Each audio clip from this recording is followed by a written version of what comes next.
Hey, everybody, welcome to the Beer Enthusiasts. We are on episode 36 on this YouTube channel, and we're kind of ushering in a little bit of a new era for the channel. If you've been following for a while, we've concentrated primarily on like beer styles, food pairings, kind of like deep dives on particular commercial examples of beer. And, we felt like we kind of reached a finishing line with some of that, and we also are continuing to use this channel as an excuse to study for the Master Cicerone exam, and so we're thinking of ways to usher in a little bit of a new series era for the channel, and kind of in the spirit of every bullet point on the syllabus for the Master Cicerone could be its own essay or oral exam on game day. We just like picking some of our favorites or sections of the syllabus, or even some non-favorites that we know we need to study a little bit more in earnest, and doing a deep dive on those specific types of topics. And so quick reminder too, this is, while it's episode 36 on this channel on YouTube, we did a bunch of episodes previously on Instagram Live. All but one of those are housed on Scott's Vintage Beer Enthusiast Instagram page. There's one episode we did with Master Cicerone Brian Reed that is housed on my Fresh Beer Enthusiast page. So those are there to check out. Maybe we'll upload them to YouTube someday when, we don't have a million other things to do. But those are really fun to go back and watch. And yeah, we do have for the Instagram content, all of our shorts that are on the YouTube channel come from the Instagram content. So there's little snippets there that folks can kind of see. But yeah, the reason they're in shorts is just when you film on Instagram Live, it's, vertical and not horizontal. And so putting those into YouTube, like full length videos, just I think for a lot of people, it's just kind of a no-go, like right out of the gate. If you see, a 20-30 minute video and it's horizontal or it's vertical and you're just like, oh God, like, do I want to deal with that? So yeah, but there's a ton of shorts. So check those out. It's a lot of little, like the really good, at least it's a lot of what I, kind of thought were some of the highlights. It's a lot of the pairing stuff that we did. And, like Chris was saying, even though before we were kind of using it as a vehicle for beer styles, again, oftentimes we were kind of leading into other aspects of the style itself, whether that was something to do with keeping and serving, or, like we did every time, we always did beer and food pairing. But that's not to say that, like a topic that we pick for today or next week, might be something that is specifically used for specific kinds of beers. So, it'll just kind of be, we're just kind of working from the opposite direction. We're just kind of starting somewhere else. But again, it's all sort of, whenever we, think about just taking the exam, things are just so interconnected. And, we just obviously have found in our studies that starting with beer styles is a great way to kind of help expand into different parts of the syllabus. But it's not to say that won't necessarily happen when we switch to this kind of format. Yeah, and two things to note: we're not going in a particular order.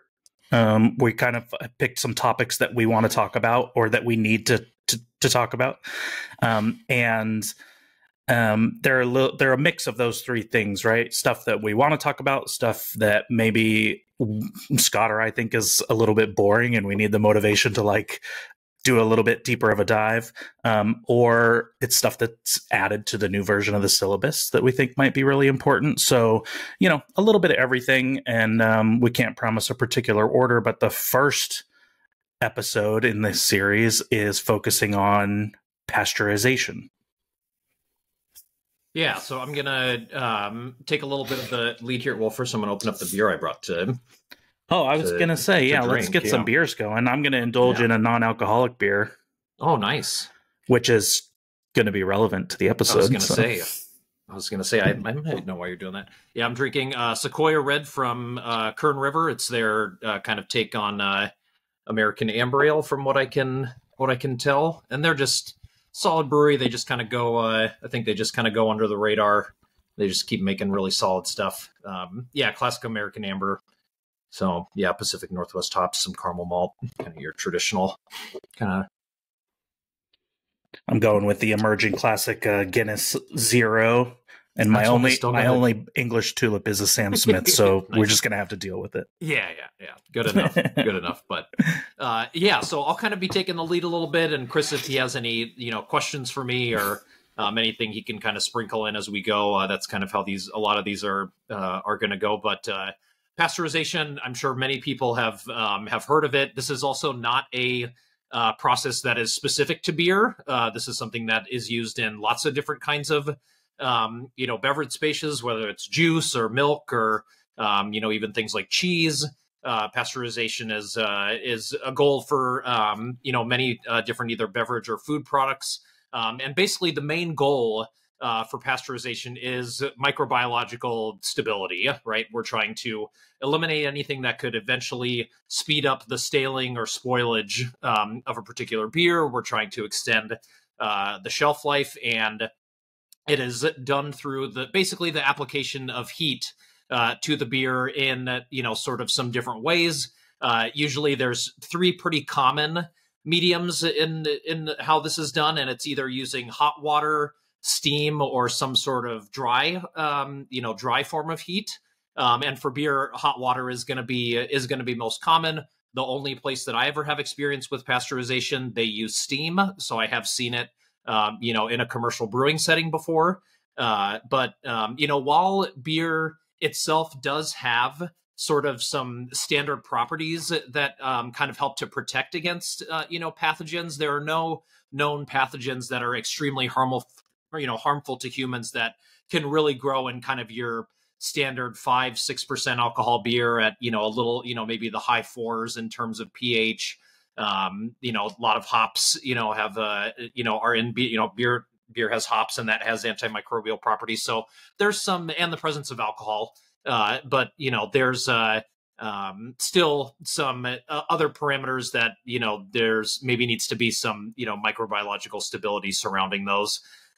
So while those all do a very, very good job, this is still an extra step that you can take, and there's lots of studies that have kind of shown, this is how long, Cicerone has its own parameters where, it's non-pasteurized beer is going to be somewhere in like the, I think it's like the 30 to 60, day range for non-pasteurized. And then it's like 60 to 120. This is totally different depending on, that's just a very general thing. They've got to come up with a syllabus. And so they've got to, but it's one of the common things when people start, they say, well, at my brewery, it's, we say our shelf life is this, and it's like, it's just kind of a general statement. What you can really count on is that it's going to extend the shelf life. And then after that, it just kind of depends on the beer. But so then the first thing we have to figure out is then how do we measure pasteurization? And that's done using something called pasteurization units, or PUs. And at that point, it kind of depends on what temperature of heat you're using to actually warm up the liquid that you're pasteurizing. So kind of the standard, PU unit is if you were to hold, beer at 140 degrees Fahrenheit or 60 degrees C for 1 minute, and that would be, subject to one pasteurization unit. And again, sort of the three factors that we mentioned before, pH, IBUs, and alcohol, those things obviously change depending on the style of beer, whether you're, even if you just have an NA beer like yours versus a beer that, is, in the 5 to 6% range, those are all going to factor in to how many PUs you want to have, for that particular beer. The brewery that I used to work at, there were particular styles where we were making beers that were 18, 20, sometimes 22% alcohol that had, roasted malt character that was going to have, a relatively lower pH. So some of these we didn't even pasteurize at all because we just knew, through trial and error that these were shelf stable for as long as we wanted them to be without doing that. So we felt like, because as we'll get to later, they can have some effects on flavor. And so that's another thing that you kind of have to balance. So some places will maybe sacrifice shelf stability to maybe conserve, a lot of places will forgo pasteurization because of hop character. Maybe one thing, you spend a lot of money on dry hopping. It's a long process. It extends, time in the tank.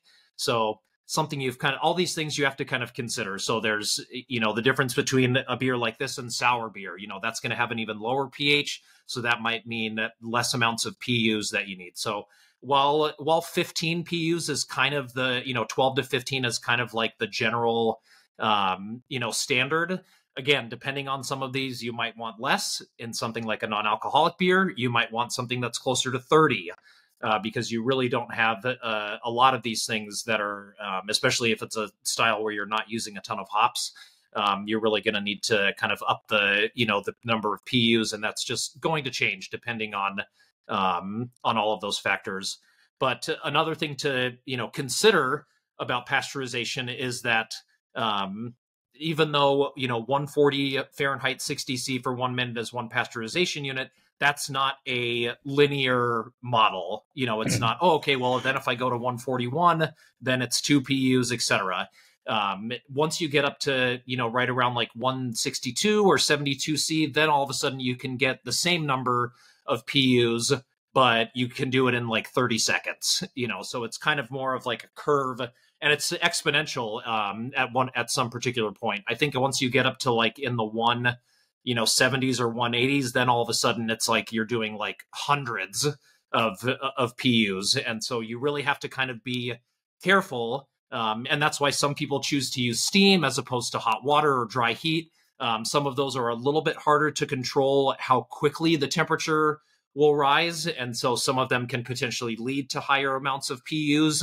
And kind of the hard part too is, one of the foundations of craft beer really is, using equipment that's been used in other industries before to make our stuff, right? So like, I think the place that I used to work at, we had a centrifuge, but it was one that was used primarily for like milk. It was kind of built for that, but we use it for beer and it works just fine. That's kind of the home brewer mentality. If you can build it, then then we can probably use it for something, right?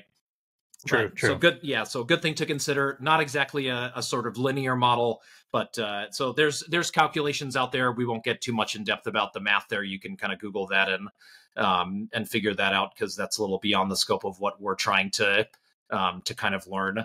Well, and Chris, I like anything to else? Yeah, go ahead. I was going to say, anything you want to add to just kind of generalizations about pasteurization? Well, two things. I like to compare it to cooking methods. Like if you're smoking something low and slow, that could be 18 hours before it's cooked all the way through, right? Versus, if you're just doing a hard sear in a pan, you're gonna cook it way faster. That's just higher heat for a shorter amount of time. And so the goal is always the same with pasteurization, right? You're just trying to make sure that you essentially kill any unwanted microorganisms that could feast on stuff in the beer later on down the process, or whatever the food product may be. So that's what the calculation of pasteurization units is useful for. You're trying to hit a target, no matter if it's the low and slow method or the quick and fast method, that ensures that there's not unwanted microorganisms in the beer.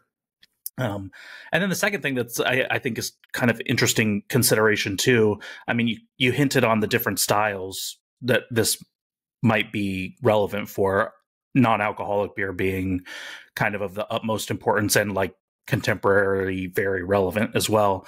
And there are different, you talked about shelf life, and I think of shelf stability as kind of three different things. It's how long does this beer taste kind of within the parameters of what the brewery intended it to taste like? And then there's, at what point does it go bad, right? Because you can have all kinds of staling effects that the beer has not been infected.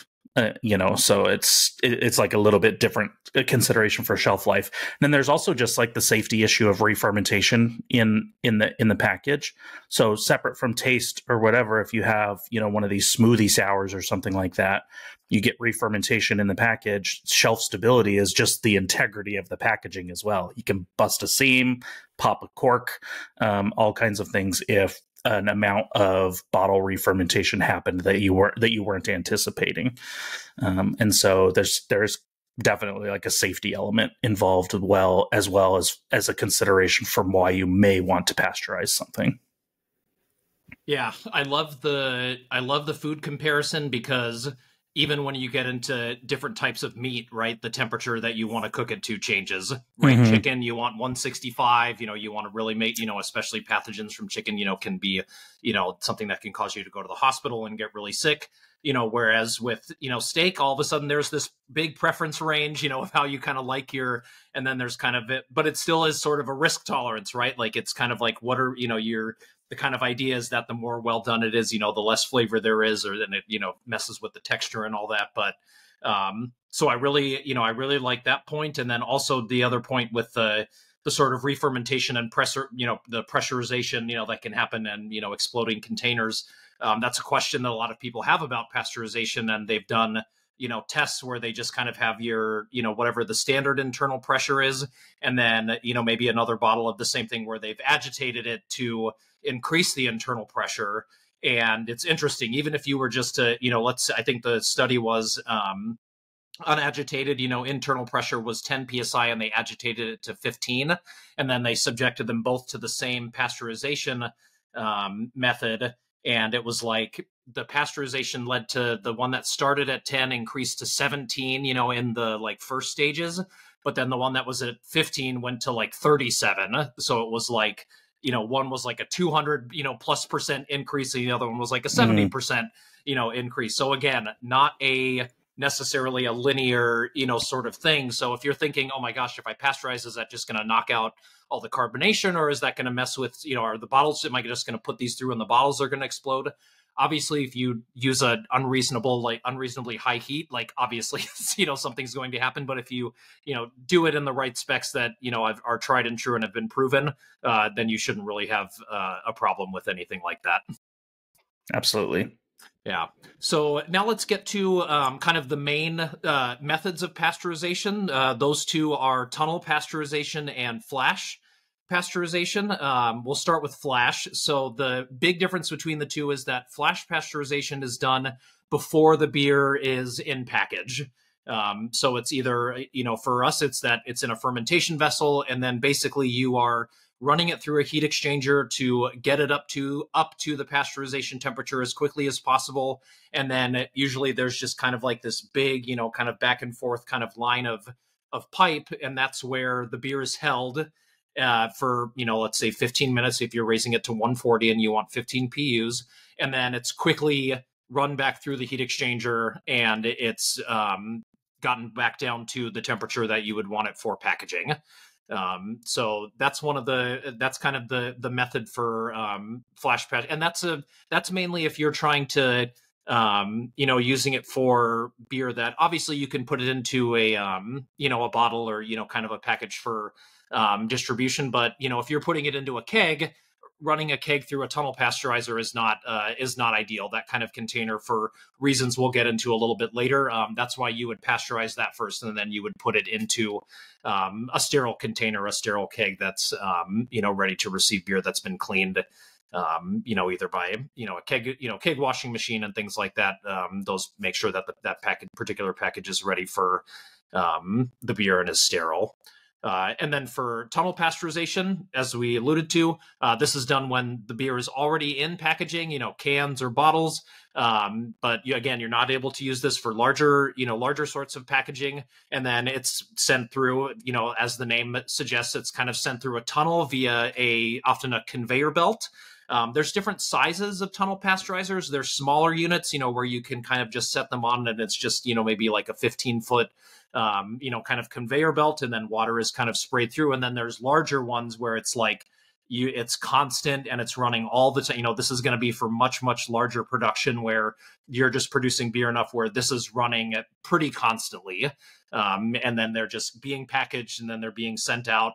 And so it's sprayed with water at, different temperatures that kind of build up to the final temperature that it wants to be at. And then it's slowly cooled down.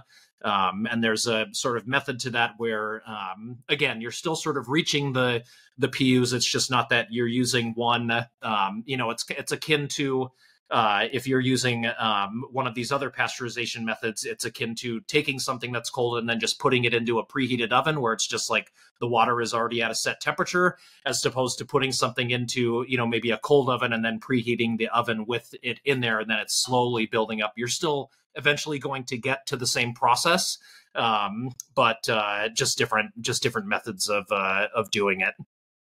So yeah, multiple stages of heating, hold at a temperature and then cooling, and then it's on to be distributed in whatever medium. So you mentioned, I mean, this episode's primarily been about the advantages of pasteurization. What would be, and you kind of hinted at one of the disadvantages for tunnel versus flash pasteurization, but you want to dive into that a little more? Because the one you mentioned for sure was you're not sending a keg through a tunnel pasteurizer. So yeah, so some of the pros and cons between the two. Flash pasteurization, some of the pros there, it's going to take up a lot less room. I've looked at some of these tunnel pasteurizers, and they're absolutely huge. Whereas the flash pasteurizer that we had at the brewery, very small footprint. And therefore just lower capital. You can get one of these, kind of smaller unit tunnel pasteurizers, but for the most part, it's when you're talking about a whole entire conveyor belt unit as opposed to essentially a heat exchanger and some piping. Really, I'm sure it's a little bit more. I'm sure that's a dumbed down version, but really, that's kind of really what you're looking at. It's not any other sort of machinery. That's really high tech. So the capital is a little bit lower. You can use a little bit less room in the brew house. And then some of the cons for flash pasteurization is that you do have to have, like we talked about with the keg, you have to have sterile filling.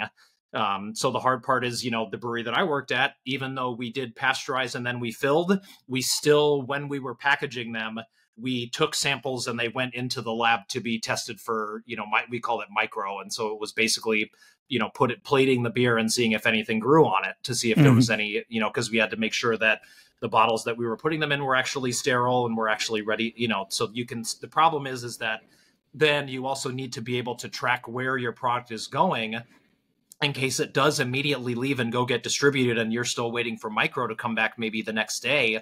You need to know where that's gone so that if you see something, you can get it off the shelf as soon as possible, if that's how it's working. And so there's that little bit of, uncertainty, that happens. And then also with that, you do have to sanitize and clean that particular pasteurizer more often than you would something like a tunnel pasteurizer. We'll get a little bit more into that part of it later, but those are kind of the pros and cons for flash pasteurization. For tunnel, again, the pro is that that's microbiological certainty because you're doing it in package, and so everything is being pasteurized in a sense. And then again, you can ship it straight off the packaging line if you want to. You don't have to wait for any testing to come. You can just boom, boom, boom. You can get it done. But then, of course, the cons is that it's a lot higher capital investment, especially if you're producing a lot of beer, and it's going to take up a lot more space. So those are kinds of the differences between those two. And once I talk about the other kind of like less common methods, we'll get into the kind of pros and cons of flavor impact for pasteurization.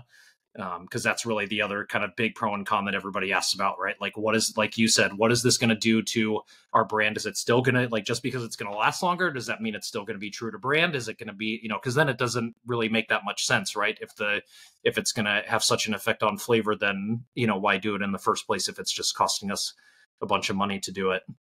That's true. But some less common options would be something like a bath pasteurizer. So just a really small, it literally just kind of looks like a stainless steel kind of bath. And you have these crates and you just fill them with the temperature water that you calculate to, achieve the PUs that you want. And you lower it in, and then after however long you need to, put it in to achieve the PUs you want, and then you take it out.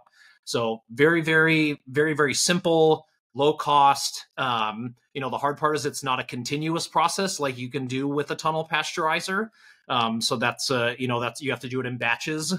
And then the other difference is you're just kind of letting it cool on its own. You're not speeding up the cooling process via either a heat exchanger or cold water that's being sprayed onto it.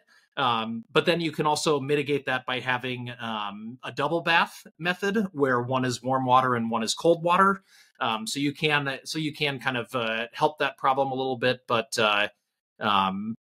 again, kind of one of your more kind of budget options. That's something that I like it just because it's the simplest in a way, right? When you're scaling up to professional brewing and your brewery gets bigger and you have pasteurization needs that are batch sizes that are humongous, that's not gonna be an option for you. But if you wanted to pasteurize your home brew, it's as simple as a water bath in in the appropriate temperature for the appropriate amount of time. Exactly, and it could just be that you're a brewery that maybe maybe you're a brewery that really doesn't do a ton of pasteurization because maybe you don't have a lot of distribution, or you don't have you're doing a lot of stuff in the tap room, and so a lot of it's really in a controlled environment. But then you brew a lot of IPAs, and so you don't want to maybe affect flavor too much. But then all of a sudden you start deciding that you want to have a program where you're using specialty ingredients, like vanilla or coconut or things like that. That's another big reason to consider pasteurization. And a lot of the big pastry stout producers, are moving to using pasteurization because, you can toast coconut but sometimes you just want to throw in raw coconut, or you want to use, you can't always have these things coming in that are treated. And so it's a lot of cost benefit and risk reward kind of balancing, how can we get maximum stability while still retaining maximum flavor or being true to brand. Those are really kind of the important things. But whenever you're deciding to, again, introduce another factor, into your beer, then you have to start kind of thinking about, could pasteurization be something that we need to consider. The other, less common option and more budget option is what's called cabinet pasteurization. And it's almost like I would imagine it almost like a giant, more like almost like a walk-in refrigerator, not maybe as big as like a cold box, where you can have a ton of kegs, but where you can essentially have like a cart that kind of you push into into this large cabinet, you shut the doors, and then there's water that sprays on top of it. But again, you have to do it in batches. It's not something that can be continuous. It's going to be using a lot more energy than something like a bath pasteurizer, obviously less than something like tunnel. You're increasing your water usage if this is kind of your upgrade from bath, but again, probably lower than something like a tunnel pasteurizer. And the other thing about tunnel is that if your unit is advanced and big enough, you can recycle a lot of the water that you use. Whereas for something like cabinet or bath, you're really not. You have to adjust the water temperature again in something like bath. You have to take out and do batches for cabinet, so it'd be kind of difficult to. And they're just such small units that having something to recycle the water probably doesn't make a lot of sense. It might offset some of the things that you saw as benefits previously, but people get creative. There's lots of different options. So it's just about weighing the pros and cons and just doing what's right, for your brewery. But the one that we've talked about where it's like not really where you need to kind of like weigh the cost is if you're, weigh the cost as if you're doing, low alcohol or NA beer. Like you really need to be pasteurizing your beer because then pathogens can grow and it can be something that can make somebody sick. And it, because, people, we've been asked, can beer really expire? And it's like not in the same way as a lot of food products can, where then all of a sudden the consumption of them is unsafe. But when you're talking about any beer, that totally changes the game, and you really need to be doing pasteurization. It's just because all of the components of traditional beer that are protectors against contamination, alcohol is the most important one, right? And a lot of these microbes don't really survive to an extent that would cause sickness or real problems like that in, like you said, 5% ABV and above. And that is, I mean, that is true of beer. The higher the alcohol that it goes. So in essence, NA beer just doesn't have, it's completely devoid of one of the most important protectors against contamination. Yeah. Okay, so let's get to, so we've talked a lot about shelf life stability, but now let's get to, pasteurization's effect on flavor. A lot of the stuff you see, you wonder, is this kind of anecdotal? You're not, people will say, oh, we don't think it affects the flavor. So it can be really difficult, but so I tried to really stick to, scientific papers that, did, the same beer at different levels of PUs and just use gas chromatography or some sensory to measure the differences. And it's not just, people talking about the beer that they produce, because obviously there's a clear bias there. But it can definitely, decrease levels of esters, things that are a little bit more volatile, can be decreased in that way. You can increase levels of some sulfur compounds. There's been some studies that have shown increases in DMS, some that have shown increases in H2S. There's some minor, increases in some instances. There's some where there's maybe minor increases in alcohol or IBUs, but usually not anything that I've seen where it's like could be a very significant change where your average person could really understand that. It's at such small differences where we as humans can't understand that because we're not, or perceive that because we're not machines. The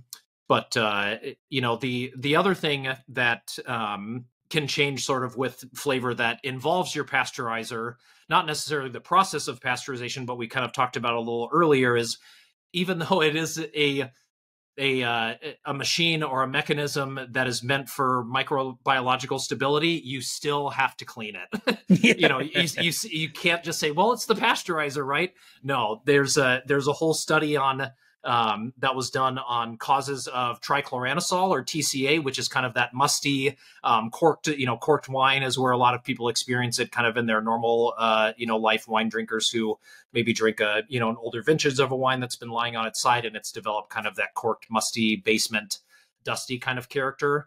If you don't clean your pasteurizer, or at least even if you maybe clean it with, in this study, they suggested that you use carbon filtered water for your rinses on your pasteurizer, because if it's not carbon filtered, then it could have chlorine, and chlorine can get turned into chlorophenol. And then if you're not cleaning your pasteurizer, then all of a sudden the bacteria can take chlorophenol and then it can convert that into either trichloroanisole or other anisole-like derivatives, and create that sort of off flavor.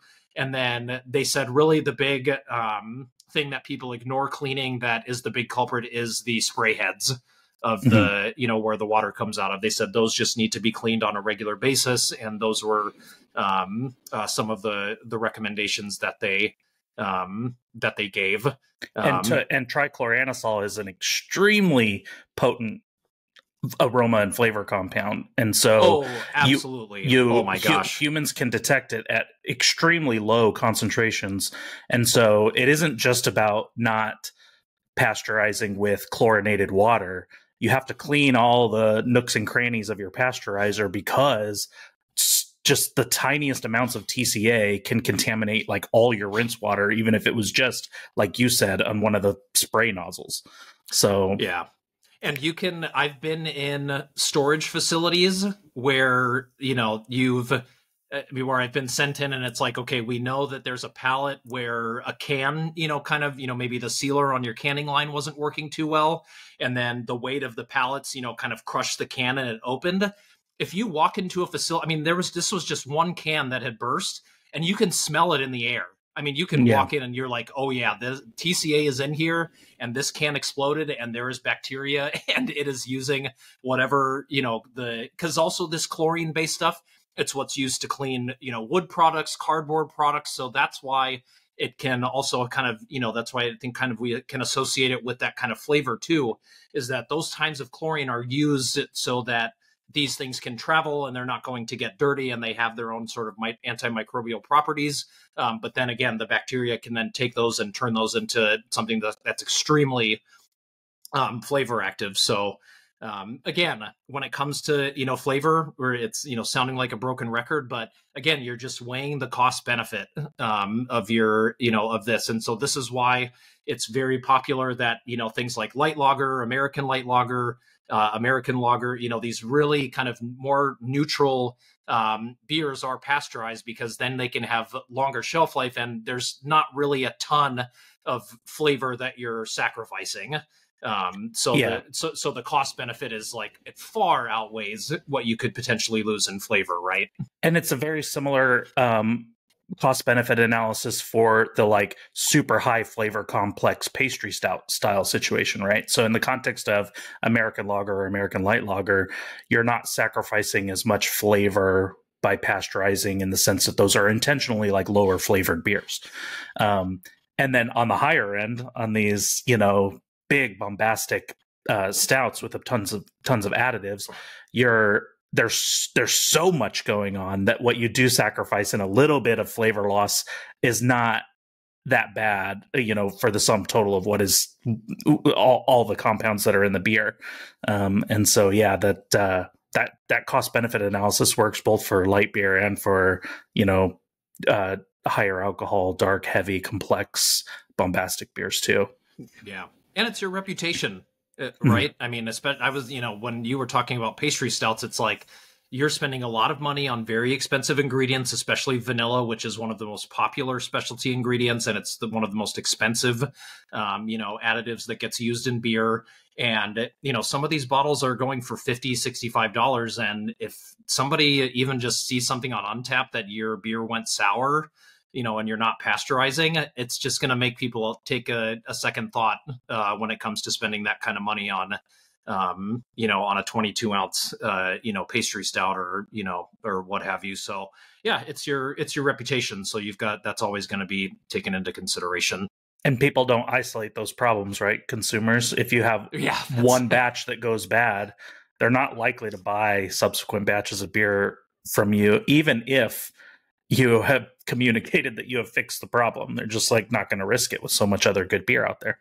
Yeah, exactly. Or they'll wait, right? They'll wait for people that they know, and then, what for pastry stouts, what you want is you want to announce it and you want it to be sold out in like 10 minutes, right? Yeah. That's like the mark of the great pastry stout maker these days.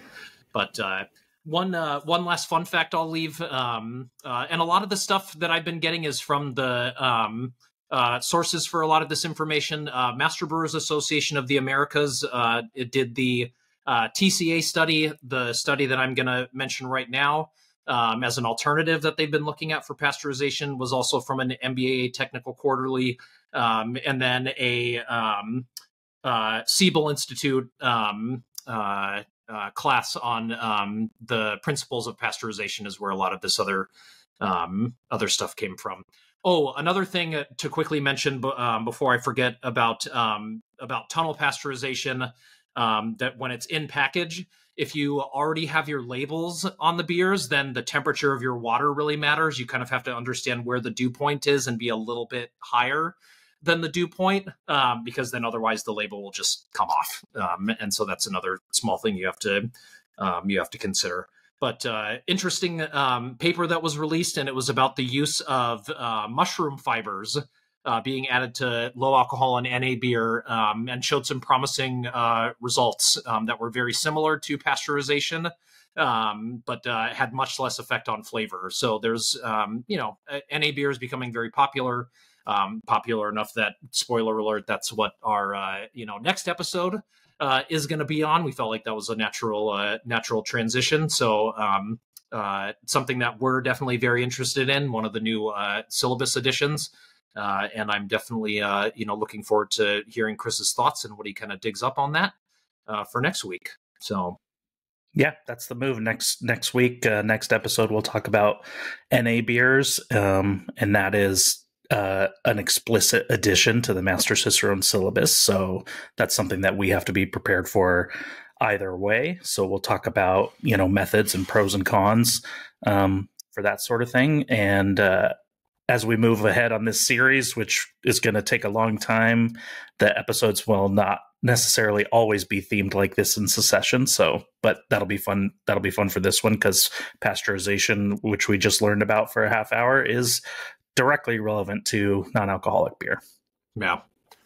So if you all have any questions about pasteurization, if you have, if you have your own experiences, if you've operated, machinery like this before, leave us some fun stuff in the comments, questions, any stories that you have about personal experiences with that. Or always looking to learn more about the subject. Yes. If you have any corrections.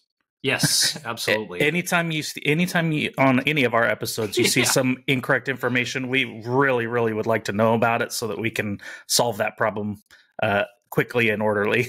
Yeah, and not repeat it on an exam that we're taking or something. Yeah.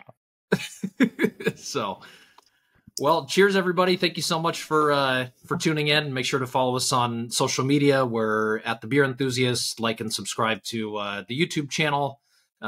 Chris is the Fresh Beer Enthusiast on Instagram. I'm Vintage Beer Enthusiast, and this was fun. I'm excited about diving into some different topics. And again, thanks for everybody who's supporting us, and we'll see you next time.